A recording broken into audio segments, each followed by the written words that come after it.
Good evening, everyone. Welcome to another episode of Friday Night Rambles. Welcome to episode 2 of Series 3. And today we have got a fantastic episode for you. We have got two of probably the UK's top variety performers, both from different fields, both you may have seen on a certain talent show, which we'll talk about a little bit later on. But let's get them on right now. So, we have got one of the UK's top ventriloquists. He is amazing, performed on so many different platforms, from panto to the corporate stuff, to the cruises, to the holiday parks, you name him. You probably would have seen him. It is Mr. Steve Hewlett. Hello, Steve. To the kitchen, to the living room, to the bedroom. I worked the last year. I've worked all of them rooms. Yeah. Hey, brilliant. Robert. How are you, mate? I'm very well, thanks. Very good. Within reason. I'm good. Loving it. Here we are. And joining Steve this evening, we have got one of the UK's top comedic magicians. You will have seen her making absolute splashes on Britain's Got Talent a couple of years ago. We've got Mandy Muden. Hello, Mandy. Hello. I'm at a slant. I can't get the camera right. So, you know, I've not developed some weird tick or something. I've just got... if I try and... If I go on... She's mystic. Mystic magic. Love it. Well, we've got to be mystical for Mandy. Yeah. You should coin that. Mystical, making splashes. There she is. Well, that's probably why she's hiding. Have I gone again? No, you're here. Can you see me? We're having a couple of issues with technical things, so we're going to try and iron them out throughout the course of the show. So, Mandy, got the ironing board. Yeah. Mandy, I'm going to put you in the magical waiting room for just 2 seconds while I speak to Steve, and then we'll bring you back in just a bit. Hello, Mr. Steve Hewlett. How are you? Hello, Robert. Sorry, yeah, I love Mandy. So I've only worked with her on a cruise once, and we had when you work with somebody in this business, they become friends for life. You know, you really gel with people in this business. Yeah. Do you know what I mean? You can pick it up 10 years later. I've not seen Mandy for 6 or 7 years, and I've just seen her again 10 minutes ago, and it's like we saw each other yesterday. I love the business for that you can hold a friendship. It has to be like that, because you do a gig and you just won't see that person again for until the next booking. You know, but was it a nice cruise? It was awful. No, it was. It was lovely. I think we was in the Mediterranean or maybe in Caribbean, but she was on, I was on. We both had great shows. We went to dinner. We had a few vinos. It's just that's what I mean. You just gel with the other acts that are on, and they become friends for life. I loved it. So it was a great cruise. I can't remember what ship it was or anything, but we were just having a really great time. I think it was after I did BGT, but before Mandy did BGT. So it was married in the middle. So, Steve, how did you start off in the business show? What was like your sort of gateway into this? My gateway was, I've told this a million times, but I love the story because I love the guy so much. Jimmy Tamley was a ventriloquist who won New Faces in 1987. And I watched it. I was in awe. I want to be a ventriloquist. It was one of those moments where I knew that's what I wanted to do. And he lived around the corner from me. That's not coincidental. We watched him on TV because he was a local entertainer, you know. He won the grand final of New Faces 87. I was a 12-year-old kid, so I was instantly going to absorb everything that I was watching on TV that night. I knocked on his door and said, will you teach me? I love what you do. Wow. He said, go away in a nice way. He said, go away and get a book called Got the Gear by Ray Allen. I went away. And he said, if you want to learn a little routine, come back, you know, when you've bothered to do that. He wasn't even that nasty. He's always been a true gent to me. So I went away. I got the book for Christmas a couple of weeks later. And then my sister came home from school with a ventriloquist dummy. And all of this synchronicity happened within 2 or 3 weeks of each other. So I went back to his house on Boxing Day, straight after Christmas. I had the Got the Gear book, a dummy, and the little budding ventriloquist was waiting on his doorstep. And then he just started teaching me. And then I roadied for him for 10 years. So it was a long story, but I cut it short at the end. So, but you know what? I think it's one of those things where ventriloquism is it's a fantastic skill, but it's such a specialized skill now, especially because of these variety sort of summer seasons. We don't see them as much now. I think Chrome is the only one I can really pick out that is like still a large variety summer season. So going from doing the sort of the mentoring through the lovely Jimmy, as you said, how did you sort of find your path into like doing ventriloquism from there? I started to do a few local shows, talent shows. Done one at school, which I came joint first actually in that talent show with a lady called Fiona Pearson. She was a ballet dancer, and we both went down really great with our school. And so I got W.H. Smith vouchers, I think, for that. And all of the range. At that time in the 80s, I was 88. And then, so it was talent competitions and charity shows, and go out there, and I'd done whatever I could to get noticed. I started to get children's shows. I was doing like £10 a show or something on the weekends. So I had a little 20-minute, 30-minute children's show. And then when I was 17, we went on holiday to a place called Barry Island, and in Wales, which used to be a Butlins, but it was now called Majestic, and still had all the blue coats, about 24 blue coats. And I just loved it. I watched the entertainment. I sneakily took a puppet along with me on holiday. And I spoke to a guy called John Oliver, who ran the band there and also booked all of the blue coats. And I said, can I do a little spot? I got a puppet. I'd done 10 minutes in a massive family room, about 2,000 people. And he said, do you want a job? I said, well, look, I want to finish my holiday. I've got to go home, pack my bags and come back. Can I come back in 2 weeks? He said, you've got the job. I'll come back in 2 weeks. And then I'd done the last 3.5 months of that season in 1993. Wow. And with another 23 blue coats, that was brilliant. And then I'd done another few seasons in holiday parks around the country. And then when I was 20, I got my first proper cabaret, really, doing children's shows at Blackpool Tower. And so it kind of, every year got better, really. The jobs, the offers got better and bigger. And I turned professional age 22, and I'd done a summer season of holiday parks around Great Yarmouth. Wow. And it went from there. That was quite a while ago. So where do you get your inspiration for your puppets? Because I think with the ventriloquist that I've seen, it's very much the puppets represent the type of person that they are. So where do you get your inspiration for your puppets? That's true, because I've got Arthur Lager, an old man, and in about 40 years, I'll look just like him. So I'm working with a character that I'm going to grow into eventually, and we'll just look like twins. But the inspiration, really, it's kind of tricky. I get an idea. I've written down about 100 ideas for characters, and I get some of them made. Some of them get made by other ventriloquists. So I thought, okay, I won't do that now. So I cross it off, or I just tick it off. And then I've written down Keith Harris gave me a couple of characters. So I've got a skunk called Pongo in the show. He's my main character. But when I was doing cabaret with Pongo, say doing Blackpool with Pongo, and then I got a manager when I was about 30, and he said, oh, you should get an old man in the show. So this old man character, which I didn't have an old man. You'll see a ventriloquist would have the old man, they'll have a monkey, a baby, and then they'll do the ventriloquist human mask routine. So I kind of wanted to stay away from having the generic, ventriloquist characters. But I did get an old man put in the show. I had a young character called Butch. I took him out the show one night in Turkey in a hotel, and I put Arthur Lager in. So I took the advice of Brian Marshall, a manager. He used to be a great comedian as well. And I put him in, and he went down a storm. So I kept that old man in. But I think your question was really about inspirations for characters. Yeah. I write down routines and ideas every day, and I'm filing them all now. I've had time to do it. So I've got a filing cabinet with loads of different genres of jokes and routines and plays, ideas for screenplays. And I've been writing a book about ventriloquists for about 20 years, and I finished the first draft just last week. So I've got a big passion for ventriloquism. So the characters really, the characters are kind of born, that they just come to me. So if I just want I wanted a dancing dummy at one point. So I wanted a pop star type character. So I went for a few makers over to America, and I found a guy, Handemonium, a guy who works for Barry Gordimer, and I said I'd like a pop star type character. It's just a young lad with spiky hair. And then he sent me a few sketches. I went, yeah, that's the one. So we made it. And then his chin was sticking out like that. It looked a bit like Bruce Forsyth. So I said, can you just cut the chin away?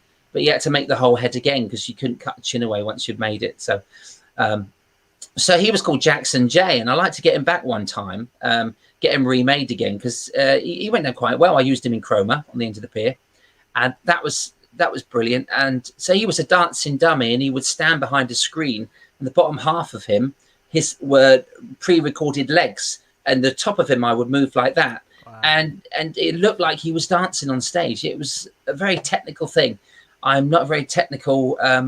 The technicalities of working with digital and remote controls do not work that well with Steve Hewlett. I'm really not great. This is as much as I can do. This is the headphones. I'm attached to my PC and I'm as close as I can be. Because if he moves back, it's gone. Yeah, if I move back, these would just pop out my ears. It will just look funny and I won't hear again. But I try and stick with it, not the traditional dummy on the knee. I try and make it as visual as possible. The beginning of the lockdown, I was asked to host an award for the British Pantomime Awards. And so I thought, oh, great, I'm going to go. At that time, we were actually going to go into the theatre and do it, or the venue. And so I ordered this puppet and then lockdown happened and nothing else did.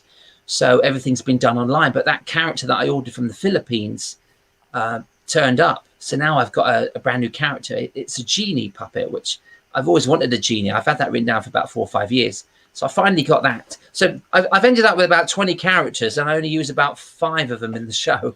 So how do you know when a character is ready to sort of take a step back? How do you know when you need to change those material up, or do you just change it depending on what year it is, where you're going, that sort of thing, or is it just very sort of coincidental? I think it is. It's based around the work that you do. Really, on a cruise ship, I can have So I've been working on a character that plays the guitar called Rod Vegas. So he's been in my tour. I created him for the tours, so I could pre-record music. It makes it almost look like he plays the guitar, and all the material was written around him being on tour. So I had a couple of scriptwriters in to help me think in a different way for that. So he fit nicely with the tours, and then I started to sneak him into the cruise ships, and he started to go down really well for 10 or 15 minutes on the cruise ships. So I put him in my second show. So I had a really good 45-50-minute show that you start with, and then you have to have a second show that is hopefully as strong. So I kind of reworked Rod Vegas into the theatre tours, and he was going down well. Then I added him to the cruise ships. So the act starts to build then. You've got an hour and a half of material that you can trust to take away. You can do it in the theatre or you can do it on the cruise ships in the hour and a half. But the characters really, they come to life. And if the material works, you get the applause and the laughter that you need, you don't take it out. You just strengthen it, and every time you go out there, I write a lot when I'm on stage. So I try and record as much as I can. And I come off, and if I ad-libbed at one point and thought, I need to keep doing that gag, sometimes I will forget it unless I'm recording it. And so I create when I'm on stage, and my shows get longer and longer. I think that's how Ken Dodd used to work. He would create him right on stage and he never came off. But it is what I've got a tickle stick behind me, actually, because it's actually 3 years yesterday since we lost Sir Ken. So we do miss him. So we'll send out a little nod to the king of Diddy Men, variety and comedy. And so it was really it's really down to working the character into the act and making sure that they do work. And if they only get mediocre reactions, as I say, I've got so many characters that I've tried in the show, and they don't really work as my mind eye was telling me they will work. And then I'm saying, I need this character. I need to get this character. And then you get it in the show, and it doesn't really wow as much as you want it to. So you just move on to the next idea. Do you take a spare couple of characters on tour with you in case of that event, or do you just stick with your set stuff? Well, normally I come home after a tour gig, or if you do 2 or 3 in a row, you're coming home. I don't think you don't really put it in if it's not going to work. You don't risk doing bad, weak material. You go in there hoping it's all going to be strong. You just got to hope the audience are going to be great that night, because every audience is different, so you can't judge how that's going to work. So so if I do need to change the characters, they're not really spare ones in the car, but I am home the next night to swap them around, if you know what I mean.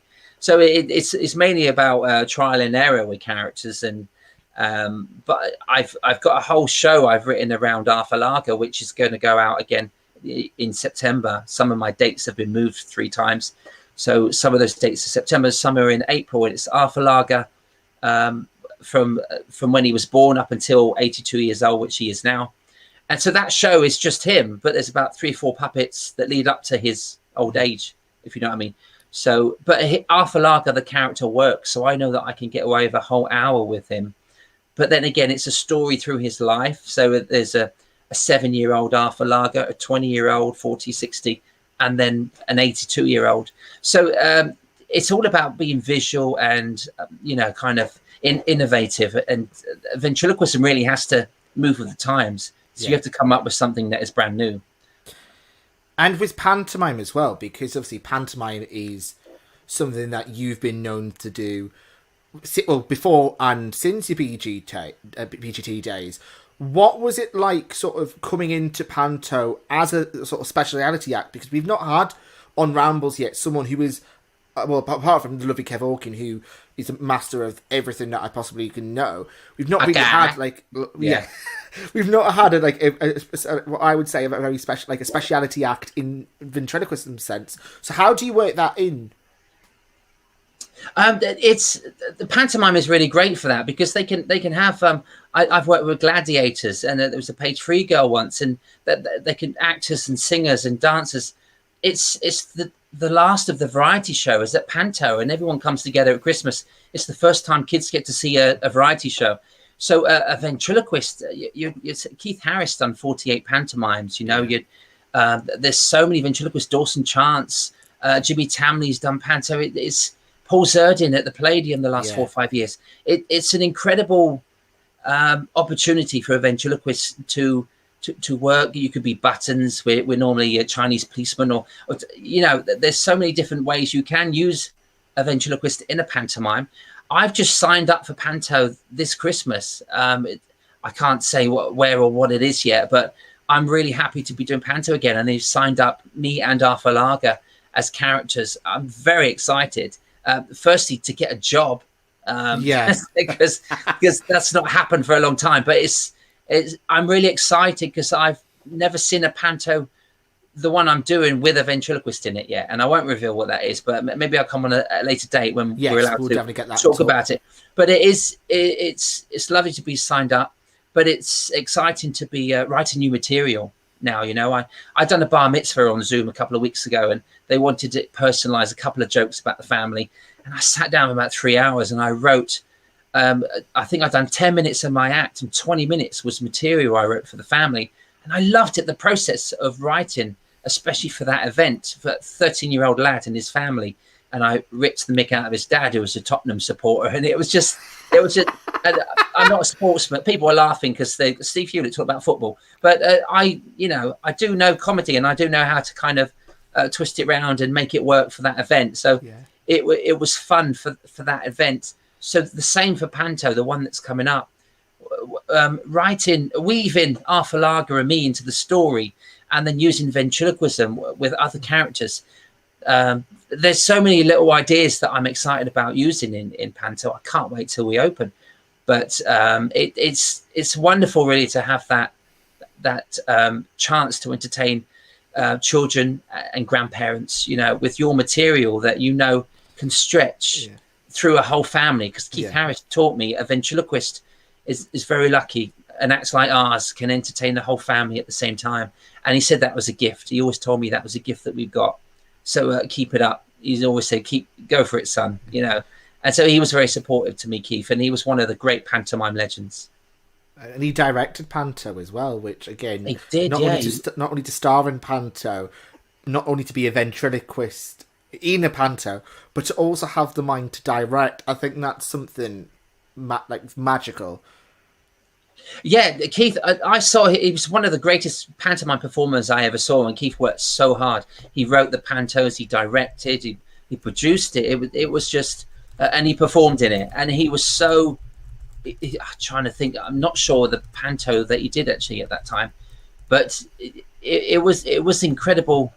It was incredible to actually see him doing all of this, you know, and starring and shining the way he did as well.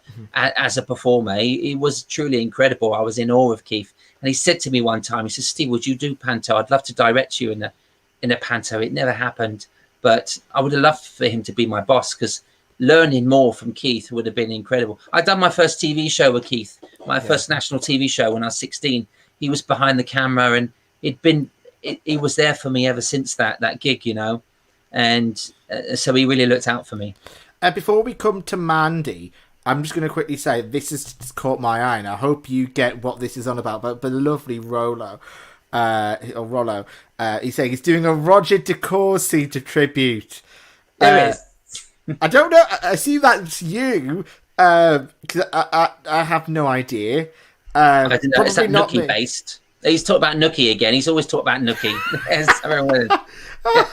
He's very naughty. He is. Rollo. You need to not listen to him. Because we won't listen to him, but we will listen to Mandy now, because the lovely Mandy is here, who has also got a bit of that twinkle in her eye when it comes to a certain judge on Britain's Got Talent, which we'll talk about when we both get you back together. But for now, I'm going to say, Steve Hewlett, you're going into the mystical waiting room, and Mandy joined us now. Mandy, can you hear me?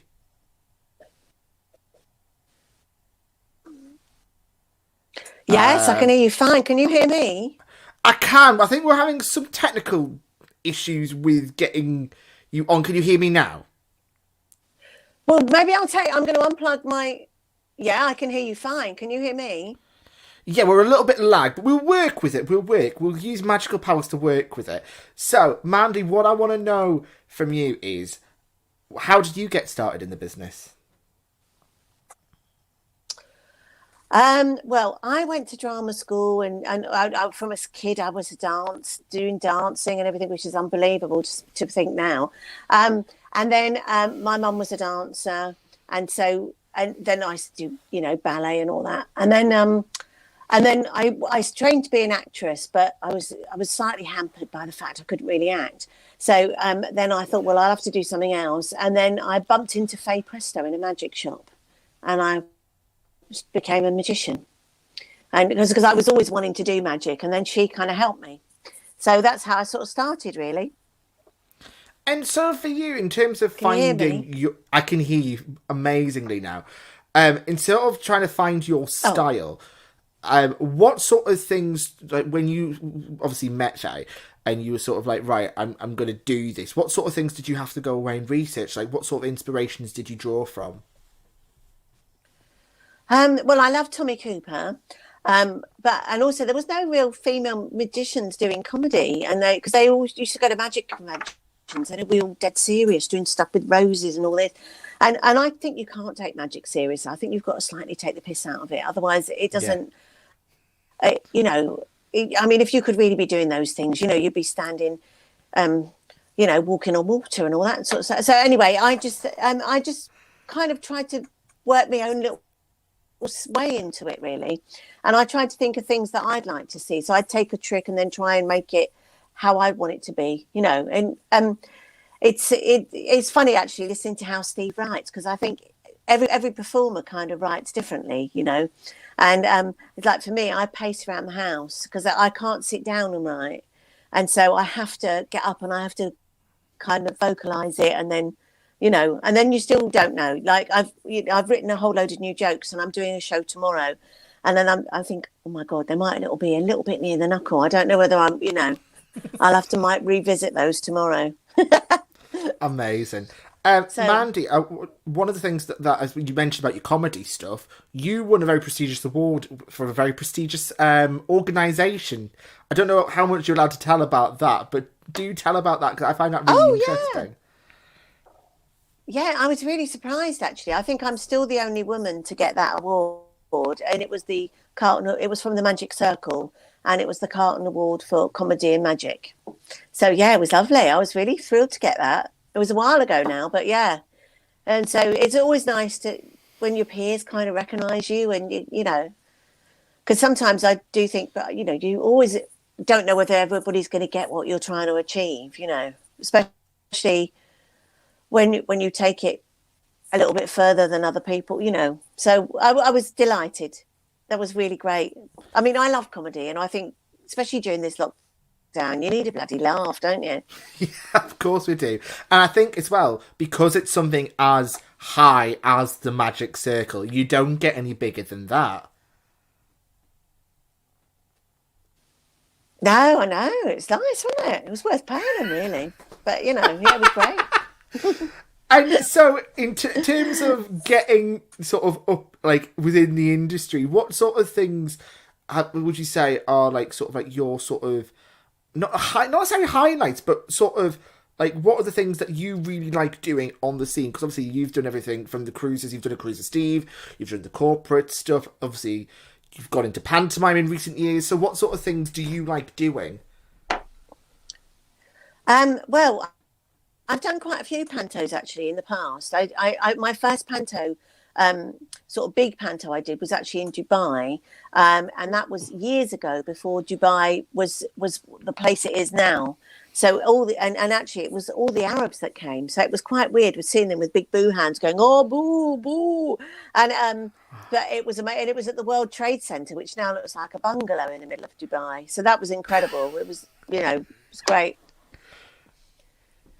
And then, and that was actually with Maisie Trollette, and I know you've got Miss Jason on, and Maisie kind of taught Jason drag, so that's how long ago it was.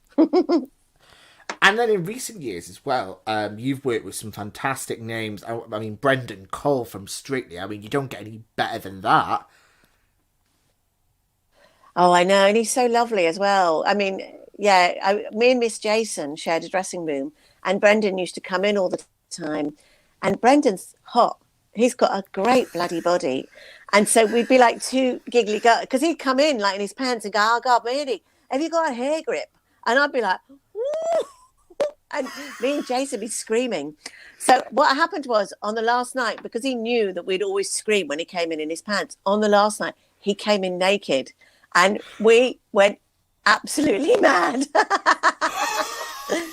And the dresser was, because the dresser was dressing Miss Jason, and the dresser was really offended, but we loved it. You couldn't make that up. And then also, I'm gonna ask about the differences between Dubai and obviously you performed panto in Dubai, and you said it was very interesting doing that process. But what was it like going from Richmond to Belfast? Because Belfast, again, very different scene to Richmond and Dubai.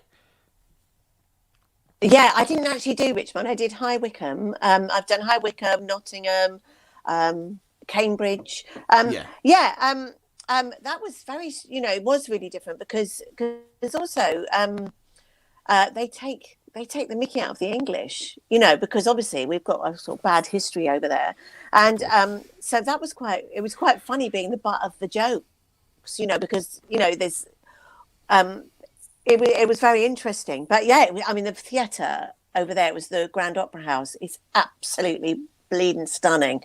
It was so gorgeous. And there's a May McFetteridge, the Dame, it was her 30th year last year. So she's like an institution, and they go every year to see this fabulous Dame, you know. So it's incredible. I loved it. And also I loved Belfast. The theatre as well is currently under refurbishment, so I can't wait to see what that looks like post refurbishment. So how do you find working your I mean, act? it's gonna. Oh, sorry, go ahead. Oh yeah, no, I was just going to say how beautiful it is. I mean, every night I used to stand on stage just feeling blessed to be there because it was so stunning. You know, I loved it. It's incredible. I wish I could go over there, but obviously we can't really fly at the moment. We can't do many things. But one of the things that I'm interested to know is how you work your act within a panto. Because obviously Steve says he has the luxury to write for whatever scenario he's in. But for you, I'm guessing, because you've got that variety element with the magic, you can be so many different things as well. Yeah, and I mean, like, I think traditionally it was actually variety acts that were in pantos, and I think because they did long summer seasons, and then in the winter time they did pantos, and they were much longer runs, and I think like Newcastle, where you're from, has got the longest running panto in the country. I think it goes on it starts November and runs right to almost February, doesn't it?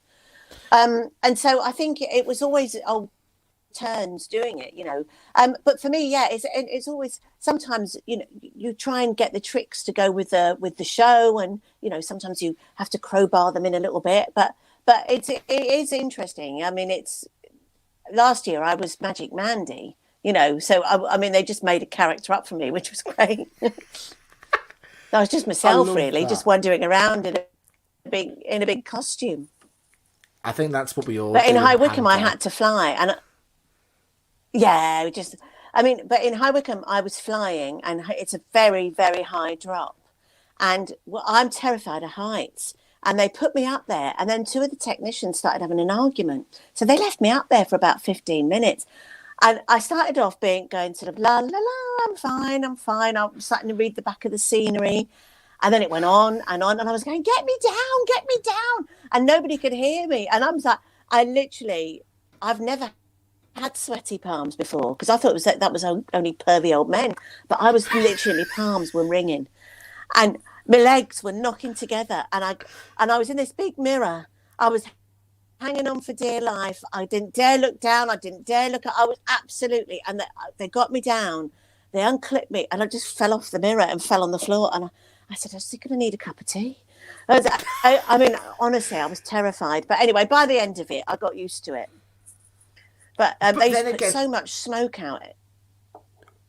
So it was like literally no, but. Sorry, go ahead, Mandy. I think there's a delay on the line. Oh, sorry. No, they used to put so much smoke out as well that nobody ever saw how high I was coming. So I'm feeling like James Bond coming out of the wings, coming up from nowhere, this really massive height. But everyone just saw me when I actually landed on the ground, because there was so much smoke. And everyone was like, what's she on about? She's only going 2 feet. And so it was a bit of, I was like nervous, and nobody saw what I was having to go through, because it just looked like I came from nowhere. And speaking of James Bond coming from nowhere, let's get a James Bond lookalike, Mr. Steve Hewlett. You called me. Hello. There you he called is. I know, right? Mandy said she likes butt jokes. No, she said butt of the joke. Oh, all right. You're not going to do that. No, don't do the butt joke. This is Arthur. Hello, Mandy. Hello, Robert. Hi, Arthur. Robert, you got a name that I can't say. Mandy Muden. Oh, he loves Mandy, he does. Oh, yeah. Oh, look, there she is. She's flying again. What? Mandy's flying. Mandy, where are you? Mandy, come down. She's stuck in the air. I'm here. Oh, there you are. Back down over there. Get out of the way, you. Oh, yeah. How are you? Arthur, I've got to ask you a question. Arthur, how are you? Oh, bless you. Arthur, I want to ask you a question. Go on then. What was it like performing for Simon Cowell? Pardon? He's talking about on the show. Oh, yeah. Now, it was, I know that Steve was nervous because his hand was shaking inside me. Got it. So, were you nervous? No, not at all. I don't care. Because when we first met, right, you thought I was Louis Walsh. I can see the resemblance. Straight away. Not saying that, you're not saying anything, but you're a better looking version of Louis Walsh. That's all I'm going to say. Thank you. Yeah, cheers. And yeah. do you miss I'm going to be a judge. What? Do you miss Amanda and Alicia? Get down there, Mandy. Get down. No, I don't care now then till they know the songs. I not heard from Alicia. Is it Alicia? Yeah, not heard from her. What about Amanda? No, not heard a word, not a peep. We never actually gave them our numbers, so they've not called. Oh, but Simon Cowell, we've heard from David. David's been very supportive actually over the years. He's been wonderful. So So it was very nice to get his support on the show. And we had a good time with David. Yeah, I like David. Yeah. Little Williams. Yeah. I actually went to school with a guy called David Williams. And I think David Williams, I think David Williams' name is David Williams, I think. Yeah, but he had to change it because of my mate, Equity and all that. Yeah. Yeah, he had to change it for Equity. Yeah, probably. Because David Williams went to my school. He had to change it for Equity, yeah. I did it equity reasons, isn't it, Mandy? Isn't it, Mandy? Isn't it? Yeah. I like to do panto with you, Mandy. I like Mandy. It is. Yeah, we worked with her once on a cruise. I'd like to do panto with you. Oh, I can get rid of you and I'll work with Mandy. That'd be fun. Please don't get rid of me. You can host a show, Arthur Lager, if you want. Oh. All right, get out of the way, Hewlett. I do it on my own. Right, welcome to Friday Night Rambles. Here we are, and my special guest is where's she gone? Mandy Muden. How you doing? I'm here. Tell me about your highlights, Hello. Mandy. Hi, Where'd you get your hair done? Well, I haven't had my hair done for a while, and I'm telling you, I need to get it done, Arthur. So I'm hoping I'm getting it done in April as soon as the doors open. Wow, what wonderful highlights! Nice highlights. Marching in. Cheers. Yeah, do the hair. I got my hair cut. You like it? Yeah, it looks I think we need Robert. Arthur. Yeah, Robert, come down. Robert, where are you? I'm here. This is too good. Arthur Lager, you're going to take my job if I wasn't very careful. Well, at least you got to sit on his knee, and it's not that pleasant, because you know where his hand is. Back to the duck joke. There you go. I'm the duck of the joke, see? And he doesn't use hand sanitizer, and he's not wearing a glove. All right, watch it. But that's the thing, though. Like, do you have to think about that now? Is that sort of in the back of your head now, Arthur? No, it's in the back and the back side. No, what? No, it's not that pleasant. I've got to tell you, it's not pleasant at all. No, I'm not enjoying it. And you know what? I think you put weight on in the lockdown. I think we've all put a bit of weight on in lockdown because it's really tight around the back. He's saying I got fat arms. Nice, isn't it? Oh, bless you, Arthur Lager. Do you know what? You are just, for me, you made that year Britain's Got Talent for me. You genuinely did. I did. We're trying to think. The people that won the show is. I've completely forgot. Was it not Attraction? That's it. Yeah, Attraction. Thank you.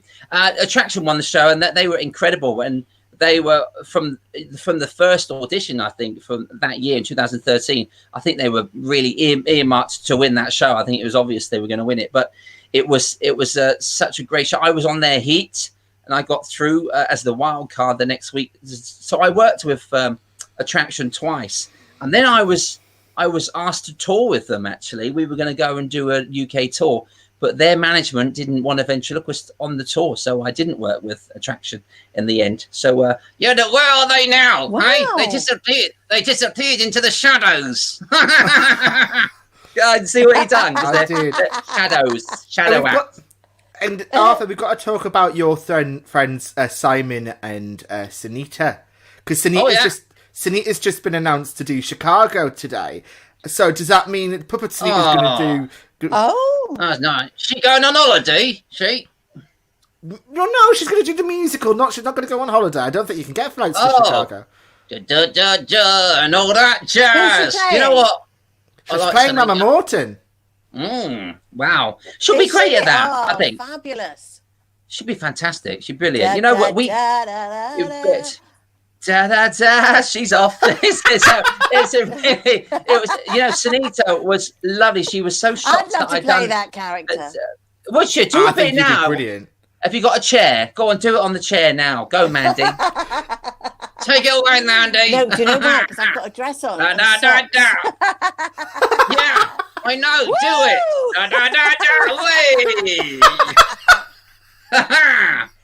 Go on.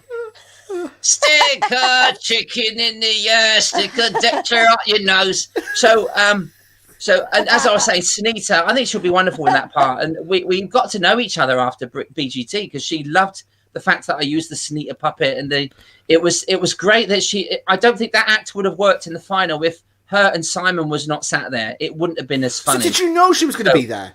No, I didn't. No, I done the semi-final, and they told me on the next day, because I got kicked out of the show. They chose Geordie O'Keefe, and he was great. They went with the singer and chucked out the ventriloquist. So I went home, and then I had a phone call when I was shopping the next day saying you might be the wild card. So by Wednesday, you'll know, because one of the judges will phone you up. But can you get another act together for the final?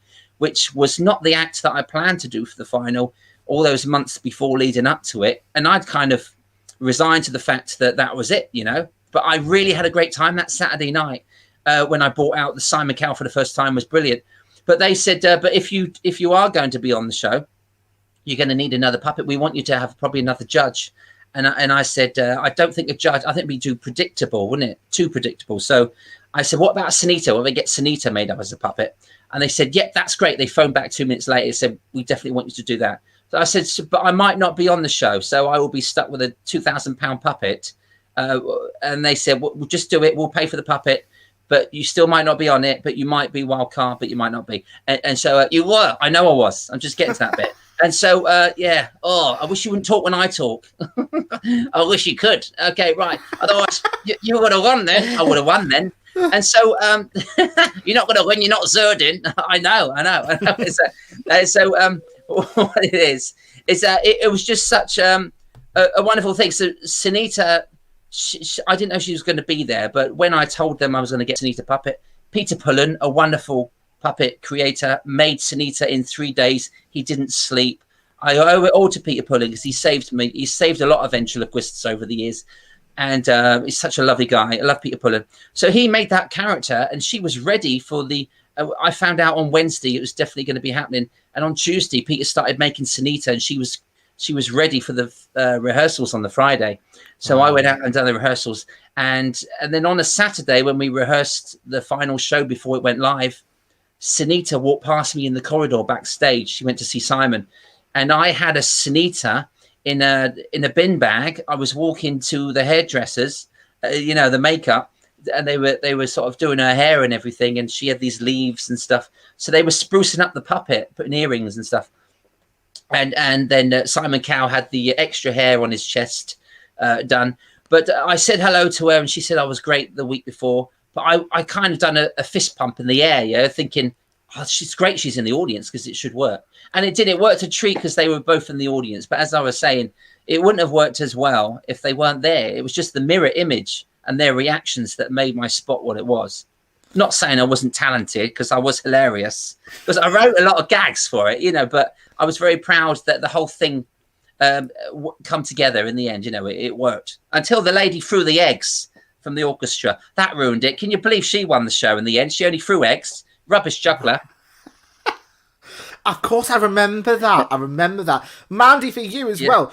I mean, your audition, again, actually, both of your auditions, millions of views on YouTube. So, Mandy, for you, what was that process like coming into Britain's Got Talent? Well, firstly, I have to say that I've been working on the show on the other side this year in the casting department, which has been amazing. So, because when the lockdown happened, I wasn't working, and they were advertising for a casting director. So I phoned them and I said, look, I know the show, I know acts, give me a job. And they did. So that was amazing to be on the other side of it. Wow. Amazing. Didn't know that. Sorry, what were you going to say? So what was it like for you when you were going through the process of being on Britain's Got Talent? Like, how did that come around for you? Well, they phoned. I mean, I really enjoyed it actually. It was great because obviously I was really lucky because it was the first year that they did the semis at Hammersmith Apollo, which was just bloody brilliant. I loved it. It's because it's a great big place, but it feels very intimate, so you can really work the audience and have fun. And I loved it. I must admit, I loved it. And that was the year. Sadly, they're not going to be doing it this year. Yeah, of course. And that was the year that Deck did it by himself. Am I right in saying? Yeah. I think he did Saturday night. He done Saturday there, night takeaway on his own, didn't he? He did that as well, yeah. Oh, did he do BGT on his own? Yeah, he did that as well. Yeah. That makes me want to do this on my own, actually. Moved up the road from me. See you later. Yeah. Who needs a partner? I'm going to do this on my own from now on. Did you say that Ants moved up the road from you, Mandy? Yeah, I saw him the other day walking his dogs. Wow. But I didn't say were they anything. dancing? Oh, God, Were they dancing? Were they dancing dogs? Because you could have cast him for next year. They were in a conga line. I love Brilliant. that. So in terms of that audition, so when both your auditions went out, what was it like sort of seeing what they put out and the feedback from the public? Can I tell you mine quickly? It was awful, right? Because I done mine at the London Palladium, and it was the most incredible, one of the greatest nights of my life. Because one, I'm at the Palladium. Two, I'm on a Saturday night primetime show, and I've stormed it. The judges loved it. I got loads of laughs, sort of talking to Simon on my pre-chat before I started the show, but they cut all that out, and I had a standing ovation. But they only showed 20 seconds of my audition when it went out, and I was doing a magic gig in Wolverhampton Magic Circle, I think it was. So I was doing a nice dinner, but my brother came with me. I said, I'll come with you and we'll watch it. So we had a dressing room, and we were watching it before I went on stage. So my brother said, I'm just going to go and get a pint. So he got us both a pint. That was lovely. And he came back and I went, you've missed it. He went, what? He said, we've been waiting all night to see you on BGT on your auditions. I said, I know, but you missed it. He said, how was it? I said, it was very short. It was 20 seconds long, right?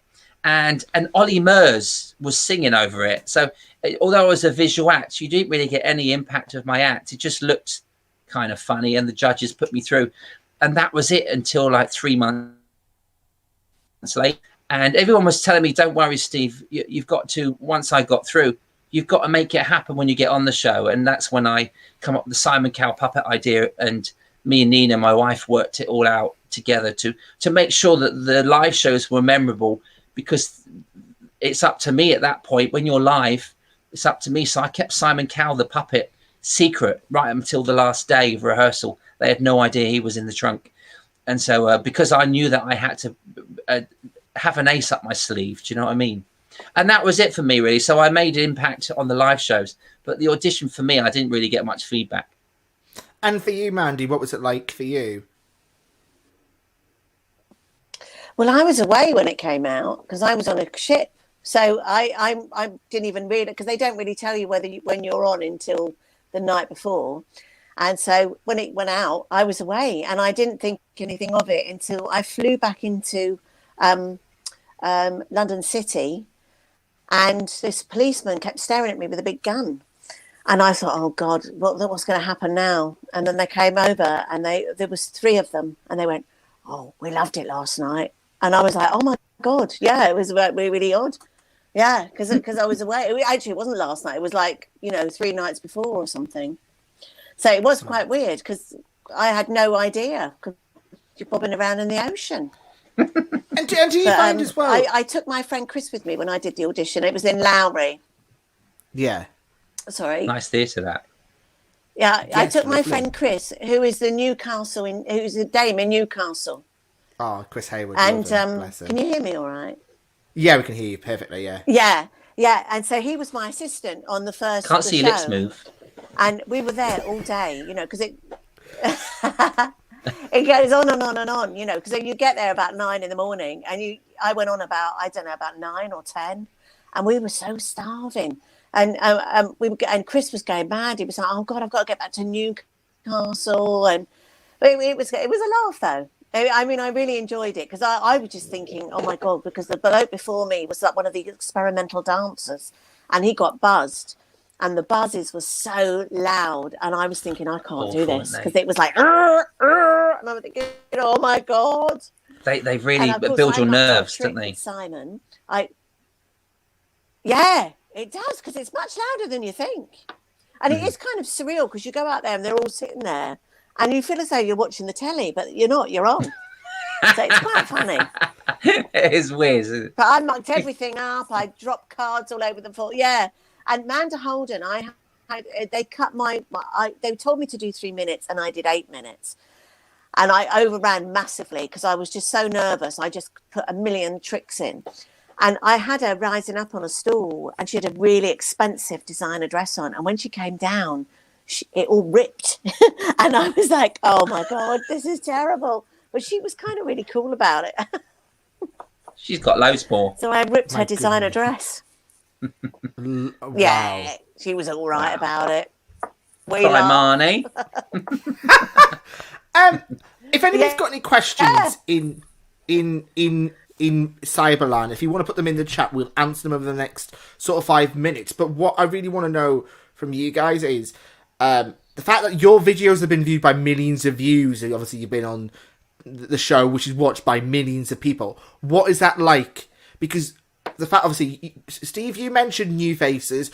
Like, we haven't really had like talent shows like that since New Faces Opportunity Knocks, and there isn't really a big platform for variety acts like there was back in the day. We're talking like Des O'Connor show, other things like that. And so, what is it like for you knowing that millions of people have seen your work and you are viewed constantly online? It's all online now.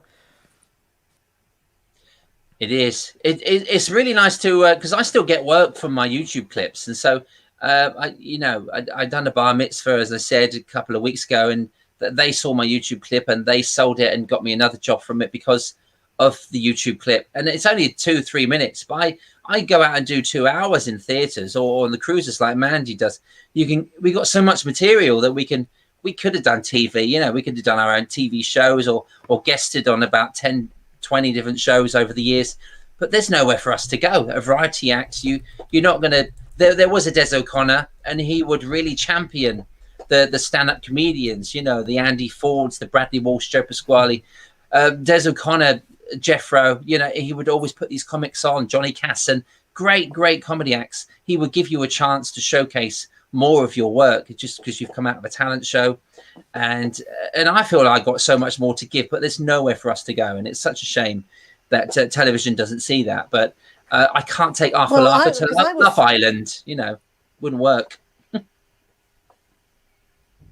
Well, I was really lucky because I got asked to go and do something in the States, so in Hollywood, and that was amazing. I filmed this. It was like a battle of the comics, and it was at Universal Studios, and they were like, it was amazing, like seeing all these bungalows where Lucille Ball and Alfred Hitchcock and filming in Hollywood in this studio with all these people around you. Yeah, that was amazing, and that came from BGT. So I was really grateful for that, and I loved it. So that's got me a lot of work as well in America. So that's been really good. So I've been doing really is great for that in the States, which is it's a great platform, I've got to say. So it's really well worth doing. I mean, I must admit, I've only got good things to say because some people are quite anti it, and for me it was great. I can't say any more than that. I loved it.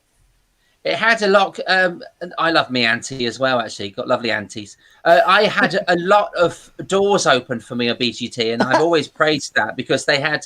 I went to America with the Osmonds for 2 years. I've done 2 Christmases with Jimmy Osmond and his brothers, and it was the most incredible. What was thing that like? That was amazing. Oh, it was amazing because the most showbiz family in the world, and that they grew up with Andy Williams in the show and Jimmy Osmond. The amazing teeth, and so it's just not just the teeth. They got great voices as well, and great hair, great flares, But and the Moot River Theatre, the cat suits, the Elvis ones. You remember the early Osmonds? I remember from 5 years ago. And so they did. They all done Elvis, didn't they? They're so talented. No, you're my age. But YouTube is a wonderful thing to see all that, isn't it? It really is nice. So I had a huge respect for Jimmy. Oh, and also Donnie and Marie were amazing. Massive in the States. Yeah, well, they're in what's happened to Vegas little for Jimmy? Because many he had years. a bloody heart attack. He had a stroke in Birmingham when he was doing But panto. Jimmy had a heart attack or a stroke. He had a stroke, yeah, and he's recovering, but he's Is he at okay? home.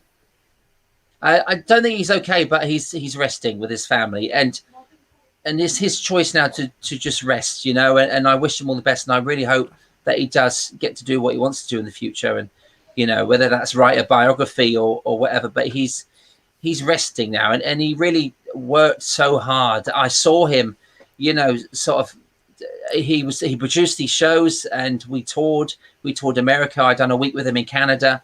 We toured the UK twice. We'd done 6 weeks twice out in Branson, Missouri, and it was incredible. But we went from America on a tour bus from the States. We flew to London. That night we got to London, we was on the Isle of Wight doing the British version of the tour. And then he would finish that tour. Then he would go into pantomime. Oh my God. I was in so much awe of Jimmy. The work he's done. He's an entrepreneur, he was the business behind the the family of the Moon River Theatre that he ran was incredible. So he worked so hard. So I'm glad he's resting, and I hope that he will come back one day, because he's such an incredible guy. I had such a great time with him, and they really looked after me. He was a great host, And the fact that he got to do panto in one of he's done many pantos across the years, but the fact that obviously when we sadly took ill, but Birmingham Hippodrome, one of the biggest pantos in the country, and the fact that he got to do, or at least a part of that, I think that's incredible. It was great. He was working with Matt Slack at the time, and Matt Slack is he is Birmingham, isn't he, Matt? They love him there, and I done a summer season with Matt 20 years ago. He's the star of the show, isn't he? There. Yeah, he's brilliant, and so it was quite emotional. I was speaking to Matt a few weeks ago. He's quite emotional about Jimmy, because he was there when it happened, and it's awful to lose someone like that from the show. Darren Day? I think Darren Day took over, yeah. But he was incredible. But that's what this business is. The show goes on, doesn't it? But I actually drove, because I was doing I think a Butlins tour. I drove to Skegness. I had the afternoon off before I got to Butlins. So I said to myself, because I was on my own, I'm going to stop off and see Matt and Jimmy doing the Birmingham Panto one afternoon. So I drove there, got there, and it was the day that the Panto wasn't on. I think it was a Monday, and I missed Jimmy and I missed Matt. And I was completely gutted. I never got to see them. And then that really sad thing happened with Jimmy, so I never saw him again after that. But it was, I do know that Birmingham, I've worked there with Ken Dodd, and it's the most beautiful theatre. I love the Hippodrome. Because this is another thing as well. I did my BGT audition there. Oh, did you? Wow. It's a great venue. Yeah. How did that go? How did that go? I did. What am I talking about? I did it at the Lowry. Sorry, I did it at the Lowry. What am I talking about? I'm mental. I did it at the Lowry. She's a mentalist. She's a mentalist. She's got something coming through. She's got something coming through. Hang on a minute. She's changed venues. Ooh. No, changed history. It's mystic. It's mystic. Mystic Mandy again. Mystic Mandy. We need to get that on a T-shirt, I think. Yeah. Hold on. Oh, she's already got it. I'm Mandy. That's wow. I love that. But this is another interesting point, because obviously I think you mentioned about panto, because you're variety acts, because you're speciality acts. If the worst case happened, like, what would happen in terms of the show? Obviously, I know you would probably still continue until you physically couldn't, but like, what would be that scenario that producers would think about? Because that's something I've never really thought of. Oh, what was the question? Sorry. So, like, obviously, like, if someone had to go on. So if we went off sick, yeah. Well, I think they would just do it, because I've had, I'm sure that you've had understudies before, and that they just do it without the magic and without the vent. They'll just do the part. So, because it's very hard, because also usually it's our stuff and. So it's our material. You can't get somebody else to do it. God, imagine trying to learn ventriloquism. Yeah, well, I would just probably, if I was I'd probably just step out, and he'd do it on his own. So, hello? Yeah, I'll do it on the own. I don't need Steve. See, I just Where is he? Don't need him. Where's Aladdin gone? He's in the cave. Oh no! Let's help him out. Oh, let me out of the cave. He can't get out the cave. What's going on? Oh, Cinderella, you've lost your running shoe again. What's going on? You're careless. Now it's broke. It's made out of glass. Hello, who's that? Snow White. Oh, she's dead again. She's been doing naughty things with 7 little men, isn't she? Oh, Snow White. Hang on. No, I think I need Steve. It's not as visual. You there? I love this. This is like some sort of like pantomime in 30 seconds with Arthur Larger. You should do that as a series. I think that'd be hilarious. Well, I do everything in 30 seconds, mate. It's easy. Yeah, you could do all the characters. Now I've got a microwave. Yeah, all the characters. Actually, What? Steve I could think do a so. one-man panto, couldn't he? Because he could do, if he's got the genie coming. Yeah. Have I Got found the genie. That should be a thing. Let it go. Yeah, you've got the Frozen. genie. You've got all the characters. Yeah, need all the voices. Then they get all the wages. Perfect. Who can I be? Alderman. I'll do the alderman. Hello. Or Hello, Abanaza. You could be a henchman. Banana. Yeah, I like henches. Yeah. Mm. Yeah. What That's else an could you do? idea. And you could be You could be a the very Sultan. old genie. Old genie. Old Yeah. genie. I'm 82, you know, Randy. 82.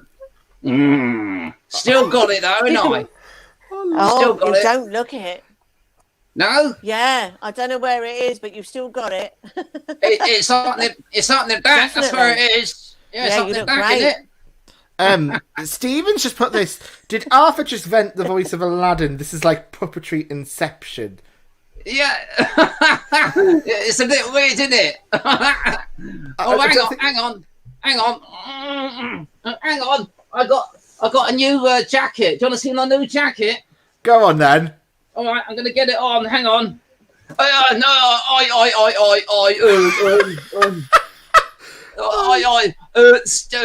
Don't go to work. Go to work. Don't go to work. Stay home. I know. Go to work.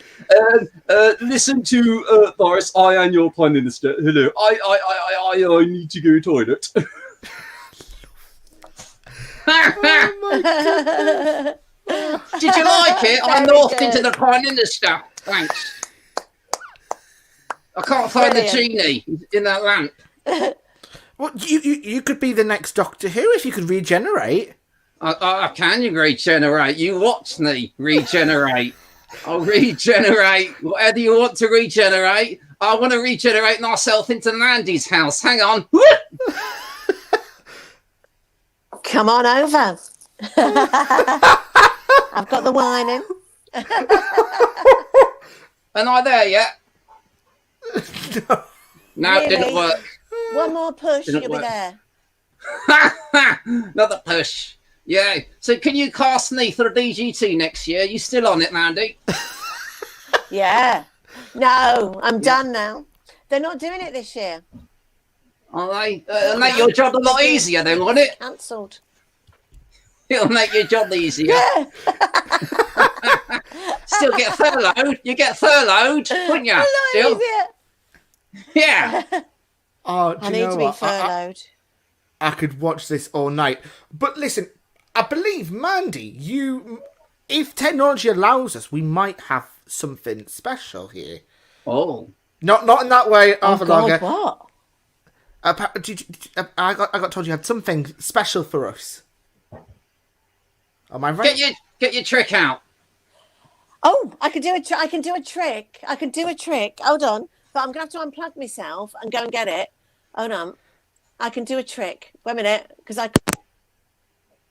Hold on. Let's see a second. I've lost both my guests. Do you know what's weird, Robert? What's weird? I don't know where Steve's gone. He's not here. I'm looking forward to this trick. Right, can you see me? Yes, I can. Hold on, I'll have to plug it in. I can hear you as well. Right. Okay. Can you see and hear Yeah. me? I don't know Just if this about. is going to work. We'll have a little go, okay? All right? Okay. Right, so we might need... so you both need to... So, Robert, I've got to remember how to do this. I'm learning this. Here we go. So I've got 4 red cards, okay? All right? And I've got here 4 blue cards, okay? All right? Yep. So, Robert, can you choose a pack? A blue or a red? I would like the red ones, please, Mandy. Prove I'm still here. I would like the red ones. Okay. Right, now I want you to imagine that those red cards are 4 queens. All right? Right. So, I want you to choose a queen. So you can have hearts, diamonds, clubs, and spades. So choose one, don't say anything. Have you got one? I have got one. Keep it to yourself. So, Steve, you'll have to have the blue pack because I'll have the blue Robert's pack, already chosen please. the red pack. So I'll have the blue pack. yeah, and Robert, don't tell us what your card is. Have you got a black or a red card? Is it a black queen or a red queen? Don't tell us which one. Red queen. Oh. Red queen, right. Steve, can you choose a black queen, either spades or clubs? Yes. Got one? Yes. Steve? Yes. Okay. Right. Robert, what queen did you choose? I have got the Queen of Hearts. Robert? The Queen of Hearts. Now, that's very strange because there is one card that faces the other way. No. Can you see that all right? That is brilliant. Queen of Hearts. And also, what is strange is it's swapped places from the other pack. So it's the only one with the blue back. And I suppose you're thinking, yeah, but what if I chose another queen? The only thing is, in this pack, they're all blank. Wow. I send them back. Now, Steve, Yeah. what card? What card did you choose? Spades. I did spades. What queen did you choose? Unbelievable, because that is the only one here that faces the other way. Oh, Hold on. it is. See that There all right? it is. Yeah. Yeah. And also, it's the only one with a red back. And also, the other ones are blank. Wow. There you go. Wow. Gracias. That was brilliant. I love that. I've just been working on that love today.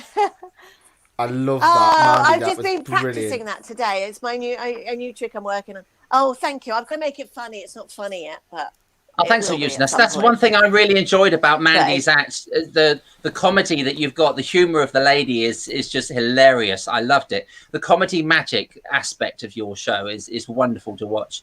And I was crying in the back of that cruise ship. I watched both your shows. Thank you. Crying in the back. £5 a pint. No, you were hilarious, sweetheart. It's so funny. And I love that. I'd love to work with you again. It was just lovely watching. It's so nice when you enjoy watching other acts. I know. We had such a great laugh actually on that. Who were we on with? I can't even remember. Can you? We was in the bar most of the time. Yeah. Yes, we were. Where were So we? I'm sure both of us can't remember much about that. No. We were drinking that magic drink, Shiraz. I don't even know. I can't remember. I think it was Med. Yeah. It was nice though. I wish I could go to the Med, but obviously I'm still Oh, stuck it was the in... Aurora. Was it? Aurora. Wow. We'll go soon. Yes. It'll be over soon. Yeah. This is my last They've question sold it for now. tonight. Oh, have they sold it? That's a shame. Yeah, Listen, my last- There's loads of ships have been sold. That's a shame. I've- Well, my last Two of question them. for tonight is, I want to know from each of you, why do you think, because one of the things that we're big here is supporting local theatre and live entertainment. Why do you think it's really important? Let's start with Mandy.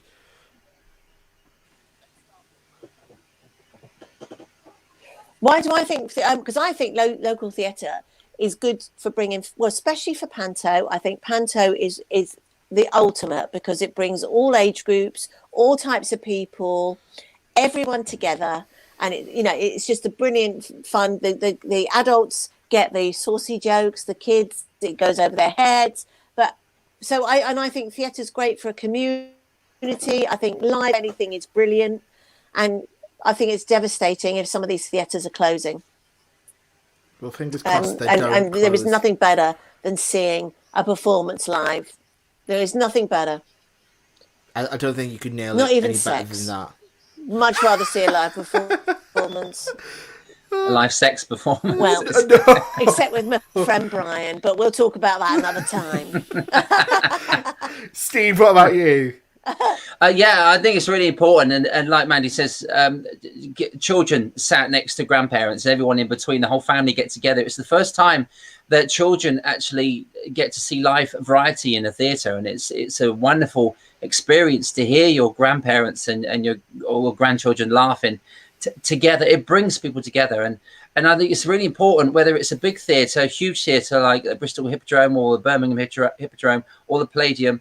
It's important to save those theatres, but it's just as important to save the local theatres because they're the ones that need the help, and communities bringing together is where, some people might not be able to get out to London to see the big place. So we can come to them, you get performers like myself or Mandy or, singers, dancers that come to your town. It's amazing that what Panto does. It brings celebrity, or it brings, people of variety and stuff to your hometown, and you can just literally a couple of minutes from your doorstep. Panto is a great thing. We need it to come back again this year for our well-being, I think, because it upset a lot of people last year. Yeah, and there's nothing more exciting than sitting in a theatre with a big bag of popcorn, and literally all the music starts, the lights go down. Oh, I bloody love it. I miss it. Damn well miss it. It's amazing. It's going to be quite emotional going back out there with the curtains opening, the lights coming on. Yeah, and hearing music again for your intro, and lights, curtains, music, and laughter. It is for well-being. It really does help people. Yeah. Laughter's the best medicine, and or the jab actually is probably good medicine at the moment. But I think laughter is what we need mostly to get us through times like this. And people have gone to Netflix to watch the comedy shows. They've been coming to watch shows like this just to get a bit of light relief and comedy and see what the performers are up to. Because if it wasn't for Zoom or live streaming, StreamYard and all this sort of thing, we wouldn't be working at all. And I think we need to be on things like this for entertainers to communicate with each other. And I think it's done the wonders for us as entertainers. And looking forward to going back to the stage again. Can't wait. Yeah, well, fingers crossed it's not that soon.